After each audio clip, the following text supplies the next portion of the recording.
प्रिय पाठकों, ये बात आप अच्छी तरह से जानते होंगे कि आंखों की भाषा अपने आप में बहुत महत्वपूर्ण है।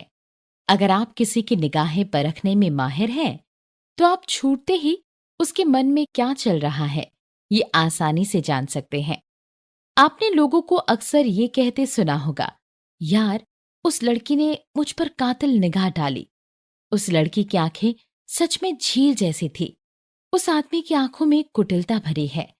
उस औरत की आंखों में जादू है। मुझे देखते ही उस आदमी की आंखों में चमक आ गई, वगैरह वगैरह।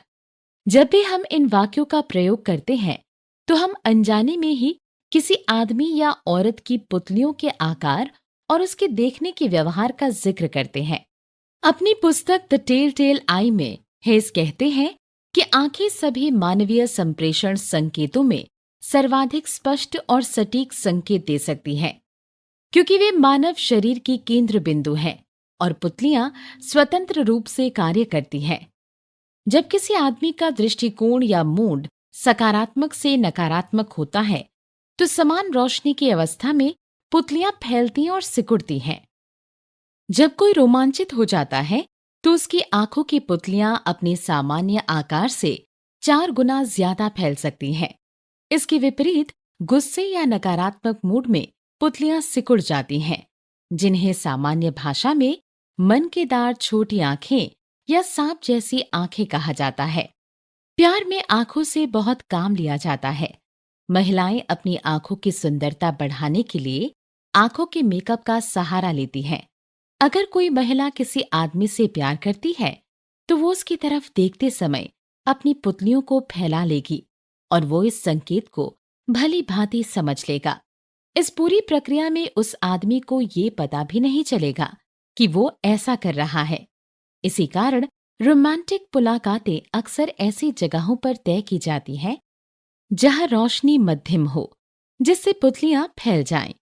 छोटे बच्चों की पुतलियों का आकार वयस्कों की तुलना में बड़ा होता है, और जब वयस्क मौजूद होते हैं, तो उनकी पुतलियां लगातार फैलती हैं, क्योंकि वे ज्यादा से ज्यादा आकर्षक दिखना चाहते हैं, जिससे वे लगातार उनका ध्यान अपनी तरफ खींच सकें। ताश के विशेषज्ञ खिलाड़ियों पर हुए परीक्षण बताते हैं कि जब उनके विरोधियों ने काले चश्मे लगाकर खेला, तो विशेषज्ञ कम बार जीत पाए। उदाहरण के तौर पर, अगर किसी विरोधी के पास पोकर के खेल में 4 इक्के आए, तो उसकी पुतलियां तेजी से फैलेंगी और इसे विशेषज्ञ द्वारा अवचेतन में दर्ज कर लिया जाएगा, जिससे वो ये फैसला करेगा कि अब उसे अगली चाल नहीं चलना चाहिए। विरोधियों द्वारा काले चश्मे पहनने के बाद पुतलियों के संकेत समाप्त हो गए, जिसके परिणाम स्वरूप विशेषज्ञ खिलाड़ी ताश की बाजी कम जीत पाए। एक पुरानी कहावत के अनुसार, जब किसी से बात करो तो उसकी आंखों में देखो। जब आप दूसरों के साथ बातें कर रहे हों या सौदा कर रहे हों, तो उनकी पुतली में देखने का अभ्यास करें और उनकी पुतलियों से उनकी असली भावनाओं को जानने की कोशिश करें। दृष्टि व्यवहार। जब आप किसी दूसरे आदमी से आंख मिलाकर बात करते हैं, तभी संप्रेषण का असली आधार स्थापित हो पाता है। कुछ लोगों से बातें करते समय हम पूरी तरह आरामदेह स्थिति में होते हैं, जबकि दूसरे लोग हमें असहज कर देते हैं और कुछ तो भरोसे के काबिल ही नहीं लगते हैं। ऐसा हमें खासकर तब लगता है जब सामने वाला हमसे नजरें नहीं मिलाता या बहुत कम समय के लिए मिलाता है। अगर कोई आदमी बेईमानी कर रहा है या कुछ छुपा रहा है, तो उसकी आंखें हमारी आंखों से 1/3 से भी कम समय तक मिलेंगी।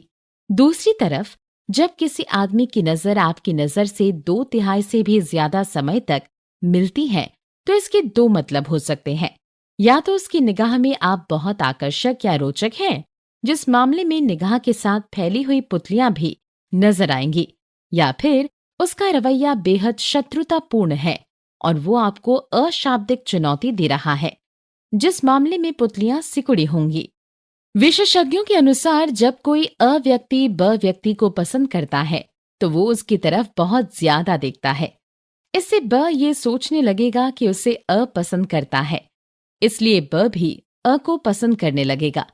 दूसरे शब्दों में, दूसरे व्यक्ति के साथ अंतरंगता स्थापित करने के लिए आपकी निगाह उसकी निगाह से 60 से 70% समय तक मिलनी चाहिए।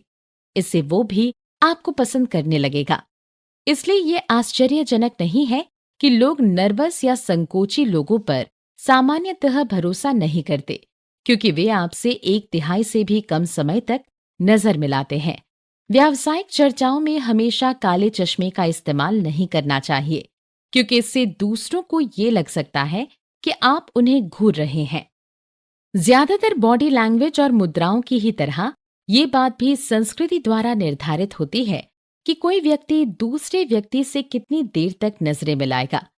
दक्षिण यूरोप के निवासियों की नजरें ज्यादा मिलती हैं, जो दूसरे लोगों को आपत्तिजनक लगेंगी, और जापानी लोग बातें करते समय चेहरे के बजाय गर्दन को देखते हैं। निर्णय का निष्कर्ष पर पहुंचने से पहले हमेशा सांस्कृतिक परिस्थितियों को सुनिश्चित कर लें। न सिर्फ निगाह या नजर की समयावधि महत्वपूर्ण है, बल्कि ये भी महत्वपूर्ण है कि आपकी नजर सामने वाले व्यक्ति के चेहरे या शरीर के किस अंग पर पड़ रही है, क्योंकि ये भी सौदे के नतीजे पर असर डालता है। ये संकेत अशाब्दिक रूप से संप्रेषित और ग्रहण किए जाते हैं, और प्राप्तकर्ता इनका सटीक मतलब निकाल लेता है। आइए अब विभिन्न दृष्टि तकनीकों के बारे में जानते हैं। व्यावसायिक दृष्टि। व्यावसायिक स्तर पर चर्चा करते समय ये कल्पना करें कि दूसरे आदमी के मस्तक पर एक त्रिकोण है। अपनी निगाह को इस क्षेत्र पर केंद्रित रखते हुए आप एक गंभीर माहौल बना लेते हैं, और सामने वाला आदमी समझ जाता है कि आप गंभीर हैं। यदि आपकी निगाह दूसरे आदमी की आंखों के स्तर से नीचे नहीं जाती है, तो आप निश्चय ही चर्चा पर नियंत्रण बनाए रखने में सक्षम होंगे। सामाजिक दृष्टि। जब निगाह दूसरे आदमी की आंख के स्तर से नीचे उतरती है, तो एक सामाजिक माहौल बन जाता है। दृष्टि संबंधी प्रयोगों से पता चलता है कि सामाजिक मुलाकातों में देखने वालों की आंखें सामने वाले के चेहरे के त्रिकोण में देखती हैं, यानी उसकी आंखों और मुंह के बीच में। अंतरंग दृष्टि। यह दृष्टि आंखों के पार और ठुड्डी के नीचे व्यक्ति के शरीर के दूसरे भागों पर पड़ती है। करीबी मुलाकातों में ये त्रिकोण का क्षेत्र आंखों और सीने या वक्ष के बीच होता है, और दूर की मुलाकातों में ये त्रिकोण आंखों और लिंग स्थान के बीच होता है। पुरुष और महिलाएं इस दृष्टि का प्रयोग एक दूसरे में रुचि प्रदर्शित करने के लिए करते हैं, और जो लोग रुचि दिखाते हैं वे भी अंतरंग दृष्टि डालकर अपनी स्वीकृति देते हैं। तिरछी निगाह। तिरछी निगाह या तो रुचि या फिर शत्रुता संप्रेषित करने के लिए इस्तेमाल में लाई जाती है। जब इसके साथ थोड़ी उठी हुई भौहें हों या मुस्कुराहट हो, तो ये रुचि संप्रेषित करती है, और इससे अक्सर प्रणय संकेत के रूप में इस्तेमाल में किया जाता है। अगर इसके साथ नीचे की तरफ झुकी भौहें हों, मुंह के कोने नीचे की ओर मुड़े हों, तो इससे एक संदेहपूर्ण, शत्रुतापूर्ण या आलोचनात्मक रुख का पता चलता है। संक्षेप। किसी भी आमने सामने की मुलाकात में ये बहुत महत्वपूर्ण हो जाता है कि आप सामने वाले व्यक्ति के शरीर के किस हिस्से पर दृष्टि केंद्रित करते हैं। अगर आप एक मैनेजर हैं और आप किसी आलसी कर्मचारी को डांटने वाले हैं, तो आप किस दृष्टि का प्रयोग करेंगे? अगर आप सामाजिक दृष्टि का प्रयोग करेंगे, तो कर्मचारी आपके शब्दों को कम महत्व देगा, चाहे आप उसे कितना ही तेज डांटें या खतरनाक शब्दों का प्रयोग करें। सामाजिक दृष्टि आपके शब्दों का जहर चूस लेगी, और अंतरंग दृष्टि से या तो आपका अधीनस्थ कर्मचारी आक्रांत हो जाएगा या फिर वो असहज अनुभव करेगा। इस मामले में व्यावसायिक दृष्टि का प्रयोग उचित है, क्योंकि इससे सुनने वाले पर सशक्त प्रभाव पड़ेगा और वो जान जाएगा कि आप गंभीर हैं। अगर आप किसी से प्यार करते हैं और उनके सामने आते ही उन पर तिरछी या अंतरंग दृष्टि डालें, अगर आप व्यावसायिक दृष्टि का प्रयोग करेंगे तो उस पुरुष या महिला पर ठंडा होने या गैर दोस्ताना होने का लेबल लग जाएगा। आंख बंद करने की मुद्रा। आपको ये बात थोड़ी अजीब सी जरूर लगे, लेकिन वास्तव में ये बात 100% सच है कि जो लोग बोलते समय अपनी आंख बंद कर लेते हैं, वे लोग आमतौर पर लोगों द्वारा बहुत कम पसंद किए जाते हैं। वास्तव में ये मुद्रा अवचेतन मन में घटित होती है और इस बात की पुष्टि करती है कि वो आदमी आपको अपनी निगाह से दूर रखने की कोशिश कर रहा है, क्योंकि वो आपसे बोर हो गया है या फिर आप में उसकी रुचि खत्म हो गई है। या वो ऐसा महसूस करता है कि वो आपसे श्रेष्ठ है। चर्चा के दौरान प्रति मिनट 6 से 8 बार आंख झपकाने की सामान्य दर से तुलना करने पर आंखों की पलकें 1 या ज्यादा सेकंड तक बंद रहती हैं, जिस दौरान वो आदमी आपको क्षणिक रूप से अपने दिमाग से दूर कर देता है।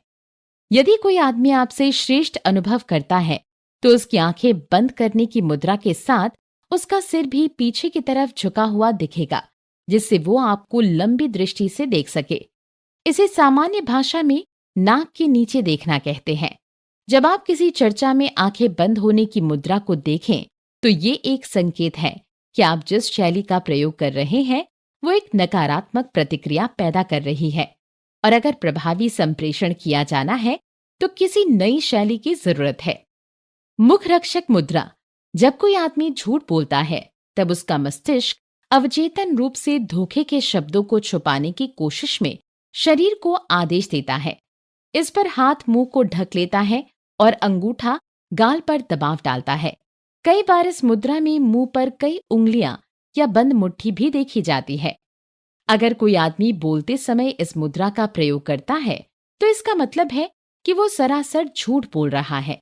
परंतु जब आपके बोलने के दौरान वो अपने मुख को ढकता है, तो इसका मतलब है कि वो ये समझ रहा है कि आप झूठ बोल रहे हैं।